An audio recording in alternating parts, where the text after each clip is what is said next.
আসলে প্রত্যেকটা নির্বাচন ক্ষেত্রে কিন্তু একটা প্রক্রিয়া থাকে, প্রসেস থাকে এবং কিছু কিছু ক্ষেত্রে আমাদের তরফ থেকে কিছু ডিপ ডাইভ থিঙ্কিংও থাকে।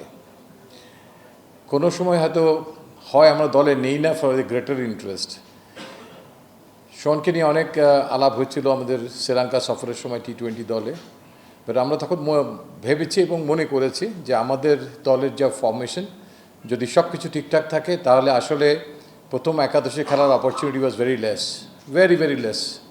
তো অন দ্যাট টাইম আমাদের কাছে যেটা মনে হয়েছে যে সে যদি এই প্রিপারেশনের জন্য গ্লোবাল টি-20 ক্রিকেট খেলে, কারণ আমরা জানতাম যে সে এ দলের হয়ে ডারউইনে ক্রিকেট খেলতে যাবে, তো তারও একটা প্রস্তুতি হয়ে যায়, অ্যারাউন্ড গোটা 10 ম্যাচ খেলার তার একটা সুযোগ হয়ে যায় অনেক গ্রেটার চ্যালেঞ্জ এশিয়া কাপের মতো প্ল্যাটফর্মে আসার আগে।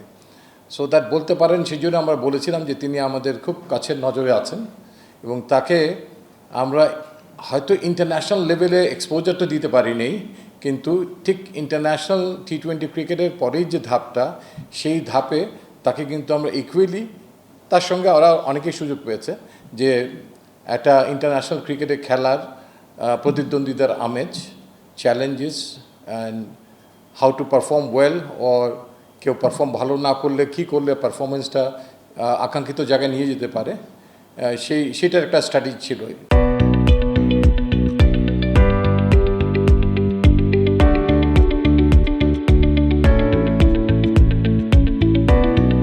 কিছুটা আমাদের ডিপ ডাইভ থিঙ্কিংয়ে যেতে হয়েছে এই নির্বাচনের ক্ষেত্রে, এবং তার ইনক্লুশন আরও অনেককে আলোচনার পাশাপাশি এনেছে ওই ইনক্লুশনের সময়, এবং কোচ, ক্যাপ্টেন, নির্বাচক মণ্ডলী আমরা যা আছি, রাজ্জাক ওয়াজ অলসো কানেক্টেড। তো আমরা অনেক ডিসকাস করেছি। আমাদের ওপরের দিকে একটা কুশন সর্ট অফ বোলার্সের দরকার ছিল, সেটার একটা পারপাস, তার থেকে সেটা 1 ওভার 2 ওভারের একটা পারপাস তিনি অ্যাড্রেস করতে পারবেন। নাম্বার 4, 3, অথবা যদি ওপরে নতুন বলে 1-2 জায়গায় আমার কোনো প্লেয়ার লাগে, তো সেই আলোকে সাইফ হাসানকে আমরা দিকে চোখ ছিল এবং এবার তাকে অন্তর্ভুক্ত করা হয়েছে।